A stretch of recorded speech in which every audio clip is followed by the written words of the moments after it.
পৃথিবীকে প্রেজেন্ট করো, পৃথিবীর কাছে বাংলাদেশকে প্রেজেন্ট করো। শিবিরের ছায়া তলে ঐক্যবদ্ধ হও, পতাকা তলে জাগিয়ে দিয়ে জানিয়ে দাও, আমরা ছিলাম, আমরা আছি, আমরাই থাকবো ইনশাআল্লাহ। শিবির যেন তার রক্তের মাঝে গোলাপ গাছ লাগিয়ে গোলাপ ফুল ফুটিয়ে দেখিয়ে দিলেন কেমন করে ফুল ফুটাতে হয় আর গোড়ায় রক্ত দিতে হয়।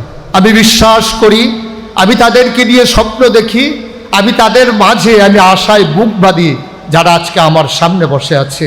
আমি বিশ্বাস করি শিবির যদি স্বমহিমায় সচেতনায় জেগে থাকে তাইলে বাংলাকে আবার পেছনে ফেলে দিতে পারে এমন কোন শক্তির উদ্ভব হওয়ার সাহসই বাংলাদেশে কেউ করবে না ইনশাআল্লাহ।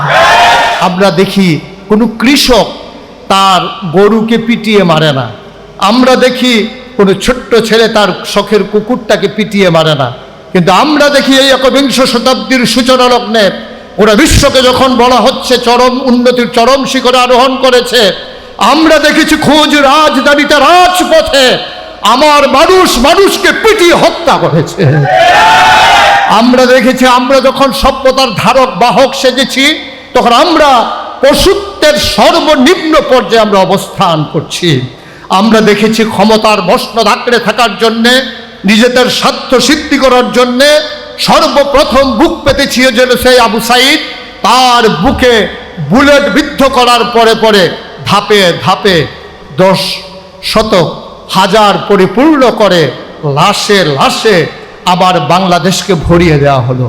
আবার হাসপাতালগুলোকে আজকে এই অসুস্থ মানুষের দ্বারা ভরপুর করে দেওয়া হলো। আমি সেই সমস্ত প্রজন্মের সামনে কথা বলছি যারা বাংলাদেশকে মাথা উঁচু করে দাঁড় করানোর জন্যে নিজেদের লালিত স্বপ্নকে সারিত করার পাশাপাশি যারা অন্যায়ের বিরুদ্ধে টান টান করে বুক পেতে দিয়ে জালেমের বুলেট নিতে সাহসিকতার সাথে তারা দৃষ্টান্ত নজির স্থাপন করে। আমি এমন একদল মানুষের সামনে কথা বলছি যারা শুধু এই পৃথিবীর মাঝে বাংলাদেশকে এগিয়ে নিতে চায় না, যারা বাংলাদেশকে একটা কল্যাণ রাষ্ট্রে পরিণত করার জন্যে নিজেকে কল্যাণকর একজন মানুষ হিসেবে প্রতিষ্ঠিত করতে চায়। আজকে নিশ্চয়ই আল্লাহ তাবারক ওয়া তাআলা এই বৃষ্টিস্নাত দিনে আজকে ইশারা করে ফেরেশতাদেরকে দেখাচ্ছেন, ওই হল রুমের দিকে তাকিয়ে দেখো, যে মানুষ বানাতে না করেছিলে তারা ফিতনা ফাসাদ সৃষ্টি করবে বলে আজকে হল রুমে তাকিয়ে দেখো একদল মর্দে মুজাহিদ মানুষ যারা এখনো চেতনালব্ধ, যারা এখনো তারা আগাতে চায় নিজের চেতনাকে শানিত করার জন্যে, এখনো যাদের খেলার বয়স দূর হয়ে যায়নি, এখনো যারা ভাবতে শেখার সময় হয়নি, এখনো যারা নিজেকে বিলিয়ে দেওয়ার সময় হয়নি, তাকিয়ে দেখো সেই নবীনেরা আজকে দীপ্ত শপথ গ্রহণ করছে কেমন করে পৃথিবীকে সুন্দর করে সাজানো যায়। সংগঠন, যেই সংগঠন মুশতাক ফৈজিকে আজকে এখানে দাঁড়াতে প্রস্তুত করেছে, যে সংগঠন তিল তিল করে শুধু এক মুশতাক ফৈজি নয়, হাজারো ছাত্র জনতাকে তিল তিল করে লক্ষ্যের চূড়ান্ত পর্যায়ে পৌঁছে দেওয়ার জন্যে অভিভাবকত্ব নিয়ে দায়িত্ব পালন করে আজ অবধি তার নিজস্ব দায়িত্ব পালন করছে, সে প্রাণের সংগঠন ইসলামী ছাত্র শিবির কর্তৃক আয়োজিত আজকের আয়োজনে উপস্থিতি সম্মানিত সভাপতি, প্রধান বক্তা ইতিমধ্যে যিনি কথা বলেছেন, যার কথাগুলো শুনছিলাম মন্ত্রমুগ্ধের মতো, যার কথাগুলো ইতিহাস স্মরণ করিয়ে দেয়, যার কথাগুলো হৃদয়ে আন্দোলন সৃষ্টি করে, যার কথাগুলো স্বপ্নের জগতে নিয়ে স্বপ্নিক মানুষ হিসেবে নিজেদেরকে কাঙ্ক্ষিত মানে পৌঁছে দেওয়ার জন্যে স্বপ্ন দেখতে পছন্দ করে। ভারতের সাবেক রাষ্ট্রপতি APJ আব্দুল কালাম, যিনি বলেছিলেন স্বপ্ন তো তাই যা আমাকে ঘুমোতে দেয় না, স্বপ্ন তা নয় যা ঘুমিয়ে ঘুমিয়ে দেখা হয়। তাহলে স্বপ্ন হচ্ছে তা যা বাস্তবায়নে আমাকে ঘুমোতে দেয় না।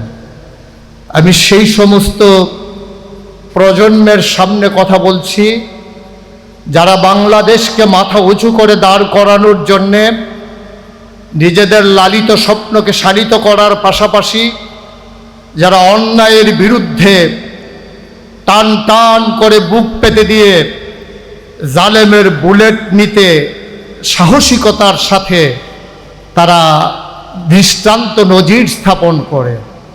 আমি এমন একদল মানুষের সামনে কথা বলছি যারা শুধু এই পৃথিবীর মাঝে বাংলাদেশকে এগিয়ে নিতে চায় না, যারা বাংলাদেশকে একটা কল্যাণ রাষ্ট্রে পরিণত করার জন্যে নিজেকে কল্যাণকর একজন মানুষ হিসেবে প্রতিষ্ঠিত করতে চায়।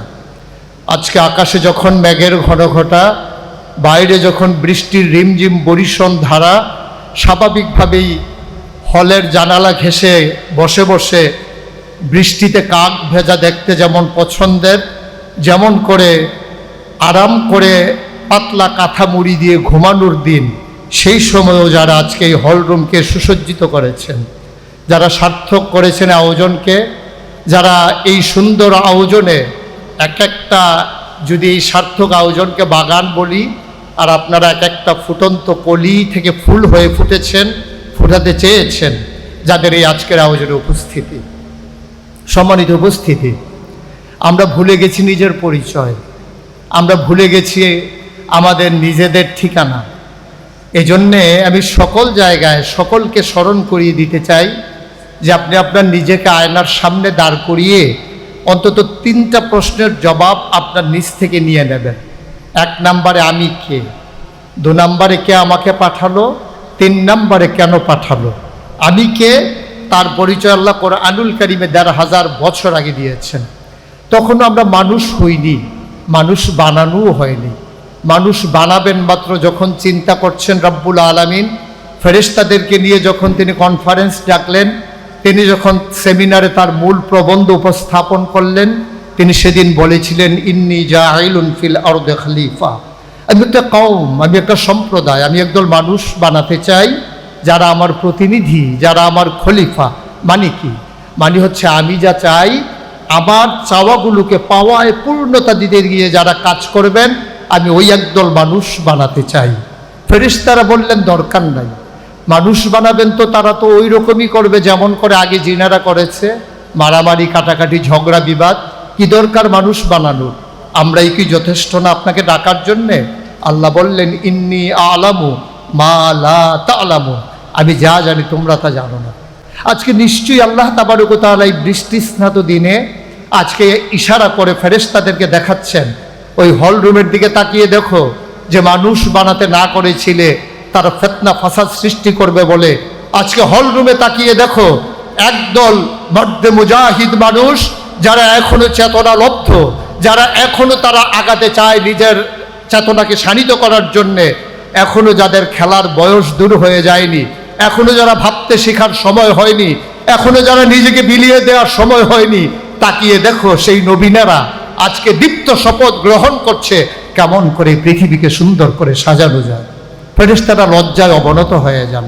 ফেরেশতারা তখন লজ্জায় যখন অবনত হয়ে যান, তখন আল্লাহ তাবারক ওয়া তাআলা আমাদেরকে লক্ষ্য করে আমাদেরকে দেখিয়ে বলেন, আমি এমন মানুষই বানাতে চেয়েছিলাম যারা আজকে সকল খেলাধুলা, টিভির রং তামাশা আর মোবাইলের স্ক্রিন থেকে নিজেকে সরিয়ে এনে দ্বীনের পথে চলতে চায়, দ্বীনের পথে নিজেকে সাজাতে চায়, রাঙিয়ে তুলতে চায়, দ্বীনের আলোয় আলোকিত করে গোটা বিশ্বকে।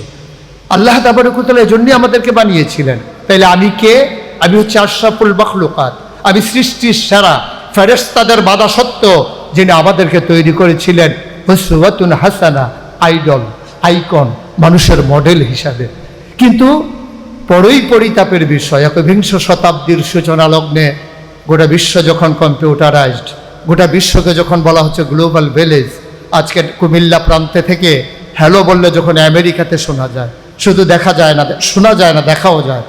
সেই জমানায় এসেও আমরা দেখি কোনো কৃষক তার গরুকে পিটিয়ে মারে না, আমরা দেখি কোনো ছোট্ট ছেলে তার শখের কুকুরটাকে পিটিয়ে মারে না। কিন্তু আমরা দেখি এই ১বিংশ শতাব্দীর সূচনা লগ্নে ওরা বিশ্বকে যখন বলা হচ্ছে চরম উন্নতির চরম শিখরে আরোহণ করেছে, আমরা দেখেছি খোঁজ রাজধানীতে রাজপথে আমার মানুষ মানুষকে পিটিয়ে হত্যা করেছে। আমরা দেখেছি, আমরা যখন সভ্যতার ধারক বাহক সেজেছি, তখন আমরা পশুত্বের সর্বনিম্ন পর্যায়ে আমরা অবস্থান করছি। আমরা দেখেছি ক্ষমতার মসনদ আঁকড়ে থাকার জন্যে, নিজেদের স্বার্থ সিদ্ধি করার জন্যে সর্বপ্রথম বুক পেতেছিল সেই আবু সাইদ। তার বুকে বুলেট বিদ্ধ করার পরে পরে ধাপে ধাপে 10 শতক হাজার পরিপূর্ণ করে লাশে লাশে আবার বাংলাদেশকে ভরিয়ে দেওয়া হলো। আবার হাসপাতালগুলোকে আজকে এই অসুস্থ মানুষের দ্বারা ভরপুর করে দেওয়া হলো। আমার মায়ের আহাজারি, আমার ভাইয়ের আহাজারি আজকে আকাশ বাতাস ভারী হতে শুরু করলো। আমার বোন তার সকল কিছু ফেলে রেখে, তার ঘরের আঙ্গিনাকে ফেলে রেখে রাজপথে নামতে বাধ্য হলো। আর যারা এর মাঝে অগ্রণী ভূমিকা পালন করলো, তাদের নাম শিবির, যা শুধু একটি সংগঠন নয়, যা একটি প্রতিষ্ঠান, যা মানুষ গড়ার কারিগরে পরিণত হয়েছে ইতিমধ্যে। যে শিবির হাজারো মানুষ তৈরি করেছে, যে শিবির আজকে মানুষকে পথ চলার পাথর হিসেবে মানুষের সামনে নিজেদেরকে ওইভাবে উপস্থাপন করতে চেষ্টা করেছে। এজন্যে অনেক আগে ভারতে যখন মোহামেডান স্পোর্টিং ক্লাব লীগ শিরোপা অর্জন করেছিল, তখন কবি নজরুল একটি কবিতা রচনা করেছিলেন। আমি যখন পড়ছিলাম তখন মনে হচ্ছিল সেই কবিতার লাইনগুলো বাংলাদেশ ইসলামী ছাত্র শিবিরের জন্যও যেন আজকে তিনি থাকলে লিখে দিতেন। যদি এমন করে বলি, এই বাংলার অবনত শিরে তোমরা পড়ালে তাজ, সুযোগ পাইলে শক্তিতে মোরা অজেয় দেখালে আজ। এ কি অভিনব কীর্তি রাখিলে নিরাশাবাদীর দেশে, আধার গগনে আবার ঈদের চাঁদ উঠিল যে হেসে। শিবির যেন তার রক্তের মাঝে গোলাপ গাছ লাগিয়ে গোলাপ ফুল ফুটিয়ে দেখিয়ে দিলেন কেমন করে ফুল ফুটাতে হয় আর গোড়ায় রক্ত দিতে হয়। আমি বিশ্বাস করি, আমি তাদেরকে নিয়ে স্বপ্ন দেখি, আমি তাদের মাঝে আমি আশায় বুক বাঁধি যারা আজকে আমার সামনে বসে আছে। আমি বিশ্বাস করি শিবির যদি স্বমহিমায় সচেতনায় জেগে থাকে, তাইলে বাংলাকে আবার পেছনে ফেলে দিতে পারে এমন কোন শক্তির উদ্ভব হওয়ার সাহসই বাংলাদেশে কেউ করবে না ইনশাআল্লাহ। আমার বিশ্বাস শিবির হবে অতন্ত্র প্রহরী। আমার বিশ্বাস শিবির নিজেকে জাগাবে এবং ঘুমন্ত মানুষকে জাগিয়ে তুলবে। আজকের এই নবীন বরণ অনুষ্ঠানে আমরা যদি নিজেদেরকে জাগিয়ে নিতে পারি, সে পতাকা তলে ঐক্যবদ্ধ করে নিয়ে নিজেদেরকে গড়ে তুলতে পারি, আর নিজেদেরকে চেতনায় সারিত করে নিতে পারি। যেমন করে জেনেছিলাম আমি কে আমাকে পাঠালেন, তিনি নিজেই বলে দিলেন যে তিনি যে রব্বুল আলামিন। কেন পাঠালেন আল্লাহ তাও জানিয়ে দিলেন। ইয়া আইয়ুহান্নাসু উবুদু রাব্বাকুম আল্লাযী খালাকাকুম ওয়াল্লাযীনা মিন ক্বাবলিকুম লাআল্লাকুম তাত্তাকুন। আল্লাহ এই জন্যই আমাদেরকে পাঠিয়েছেন যে হে মানুষেরা, উবুদু রাব্বাকুম, তোমরা ইবাদত করবে তোমার রবের, যিনি তোমাকে সৃষ্টি করেছেন। তিনি মায়ের আর বাবার মধুর মিলনে যখন তারা লিপ্ত হয়েছিল, তখন বাবার পিঠ থেকে মায়ের বুক থেকে দুফুটো পানি সবেগে নিগৃহীত হয়ে যে জায়গাটা গিয়ে একত্রিত হয়েছিল, মায়ের সেই রেহেমের ভিতরে দুফুটো পানি হয়ে গেল 1 ফোঁটা রক্ত। 1 ফোঁটা রক্ত সেখান থেকে হয়ে গেল 1 টুকরা গোশত। প্রলম্বিত হলো, হাত হলো, পা হলো, নাক হলো, মুখ হলো, চোখ হলো, মানুষে পরিণত হলো। এই পৃথিবীতে আসলে পৃথিবীকে সাজানোর জন্যে।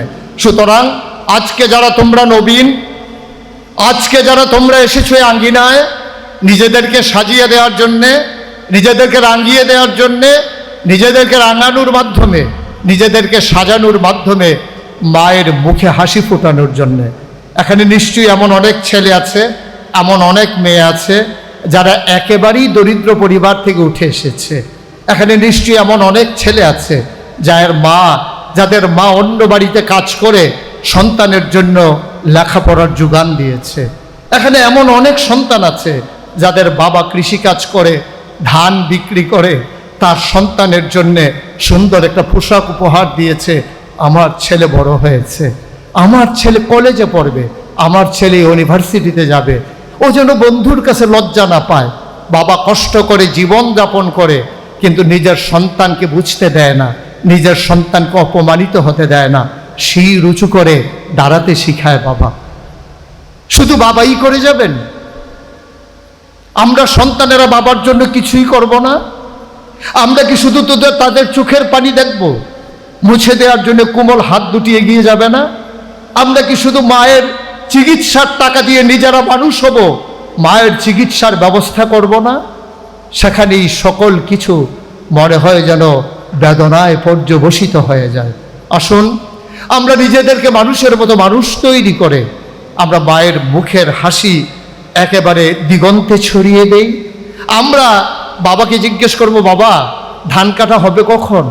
আমি এখন আর বাড়িতে আসবো না, যখন ধান কাটা হবে আমি এসে তোমার কাঁধের ধানের ভার আমার কাঁধে নিতে চাই। তোমার সন্তানের কচি কাঁধ এখন অনেক শক্ত হয়েছে, তোমার সন্তানের কাপা কাপা হাত এখন বলিষ্ঠ হয়েছে, তোমার ছেলের চোখের পানি এখন রক্তে পরিণত হয়েছে। সুতরাং কষ্টে আর তোমাকে থাকতে দেব না। আমি চাই তোমার ধানের ভার আমার কাঁধে উঠুক, তোমার দোকানদারির দায়িত্ব আমার কাঁধে আসুক।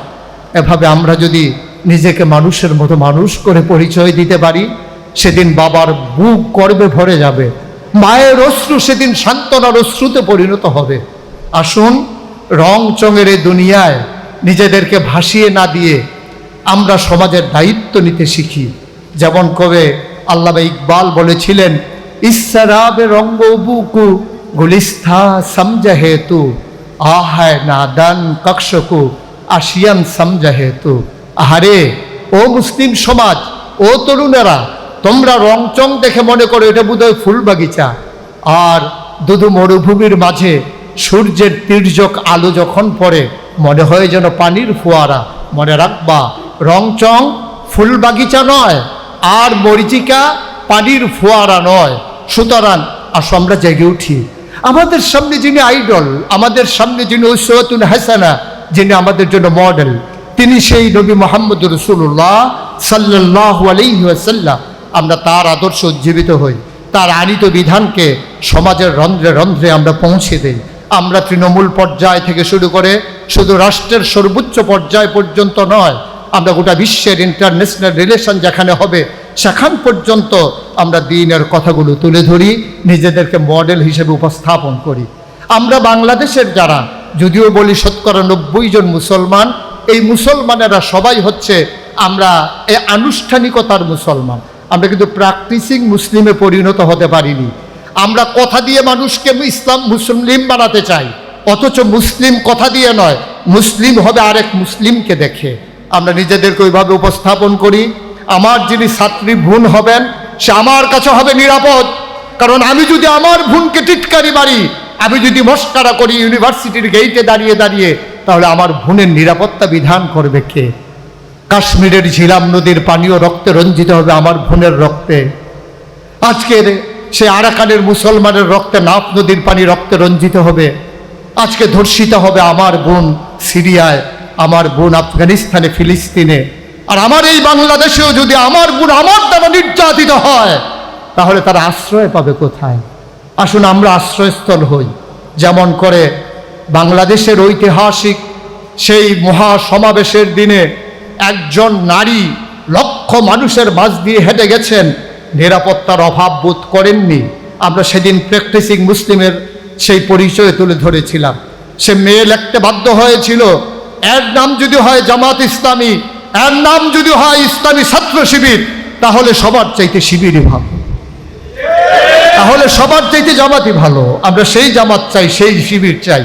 কথায় না বড় হয়ে আমরা কাজে বড় হতে চাই। আমরা প্রমাণ করে দিতে চাই, মাঝ রাতেও আমাদের একটা শিবিরের ছেলের কাছে একটা যুবতী মেয়ে বড়ই নিরাপদ। সে কখনো ধর্ষণের ভয় রাখে না, অপদস্থ হওয়ার ভয় রাখে না। আমরা প্রমাণ করে দিতে চাই, মিছিলের মাঝ দিয়ে হেঁটে যাবে আমার মেয়ে, সে কখনো নিরাপত্তার অভাব বোধ করবে না। আজকে স্বাগত জানাই কুমিল্লা ভিক্টোরিয়া কলেজে যারা নতুন হিসেবে পদার্পণ করেছেন। যেমন করে কবি নজরুল বলেছিলেন, তোরা সব জয়ধ্বনি কর, তোরা সব জয়ধ্বনি কর, ওই নতুনের কেতন উলে কাল বৈশাখীর ঝড়, তোরা সব জয়ধ্বনি কর। আসলো এবার অনাগত প্রলয় নেশারে নিত্য পাগল, সিন্ধু পাড়ের সিংহধারে ধমক হেনে ভাঙল আগল। মৃত্যু গহন অন্ধকূপে মহাকালের চণ্ডরূপে ধূপ্রধূপে বজ্র শিখার মশাল জেলে আছে ভয়ঙ্কর। তোরা সব জয়ধ্বনি কর, তোরা সব জয়ধ্বনি কর। পৃথিবীকে প্রেজেন্ট করো, পৃথিবীর কাছে বাংলাদেশকে প্রেজেন্ট করো। শিবিরের ছায়া তলে ঐক্যবদ্ধ হও পতাকা তলে, জাগিয়ে দিয়ে ছেলেদের জানিয়ে দাও আমরা ছিলাম, আমরা আছি, আমরাই থাকবো ইনশাআল্লাহ।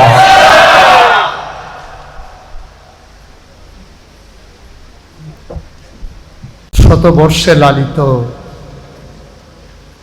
কুমিল্লার অবস্থিত শুধু বাংলাদেশ নয়, গোটা পৃথিবীর মাঝে পরিচিত ঐতিহ্যধন্য শিক্ষাপীঠ ভিক্টোরিয়া কলেজের আজকের এই নবীনবরণ অনুষ্ঠান,